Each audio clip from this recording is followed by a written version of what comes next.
Final Frontier sort of thing, I suppose. Like, just learning about things in general. And I say there's a lot of stuff you can gain from space. Granted, there's a lot of stuff you can learn from other things as well, but there's a lot of stuff you can learn from space. I mean, I guess I wouldn't be someone qualified enough to give like a legitimate answer like that, but if I were heading something like that, that would definitely be the primary reason or motive for continuing to search in space for just new anything. Yeah.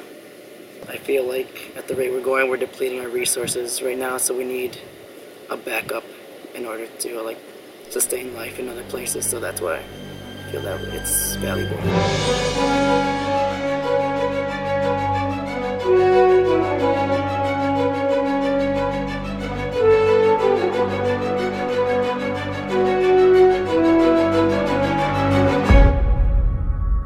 This is the Hubble Deep Field.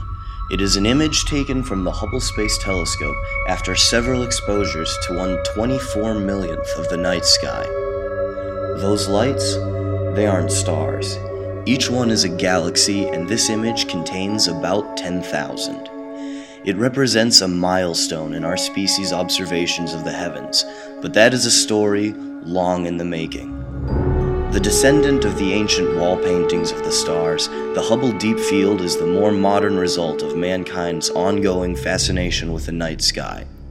Nowadays, we have much more advanced methods of observing the cosmos, but maybe not as advanced as you'd expect.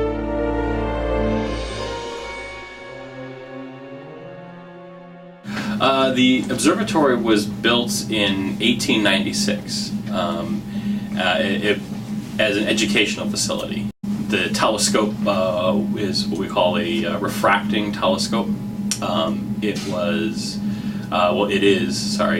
a 12-inch refractor, so it has a 12-inch lens at the end of the telescope that gathers and focuses the light.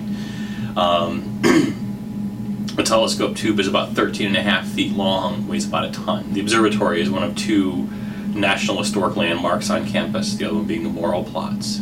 The observatory is a National Historic Landmark because of the development of photoelectric photometry at the University of Illinois by Joel Stebbins. Some people may think that astronomical research goes on there, which it doesn't and hasn't since the 1950s. Unfortunately, the telescope is too small to be a research telescope today. The observatory is currently located at the south end of the quad.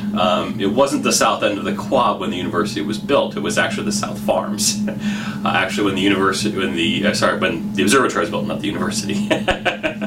When the observatory was built, it was the South Farms. The next closest building was Altgeld Hall, which was built the same year. And campus has simply expanded south around the observatory. So basically the observatory was there first and the quad grew up around it. Well, it makes me feel small, I suppose, but also excited. Like, just thinking about the infinite boundaries of space is just exciting for me. Granted, I'll never get to experience any of that, but maybe someone, somewhere, when will do. Yeah, so it'll be fun. Excited. I don't know. I've always been someone who likes exploring new places and new ideas, so yeah, just the idea of there being truly anything out there is just very exciting and interesting to me. Like, we are ants compared to the universe. Like, we are so not important in the universe. Like, we're just like a little speck there. Like, all the other planets, I'm pretty sure, are bigger than, like, in the Milky Way, like bigger than us, and like it's just like really small. And I feel like we're almost like irrelevant to that. Like, it just puts it in perspective. Well, considering as far as we know, we're the only planet with life, I say we have pretty significant value. One might say we're the only one that really matters, but I'd say, I guess in the grand scheme of things, we could disappear and nothing would change at all, but I don't like to think that way. I like to think that we make a difference, sort of thing. Alone, tiny, and insignificant in a universe we don't understand. Or home. Part of something much bigger than any one of us could possibly imagine. we are no less a part of the cosmos than the sun, the moon, or the distant ancient stars that first formed the very atoms that make up you, me, and everyone and everything we will ever see or know.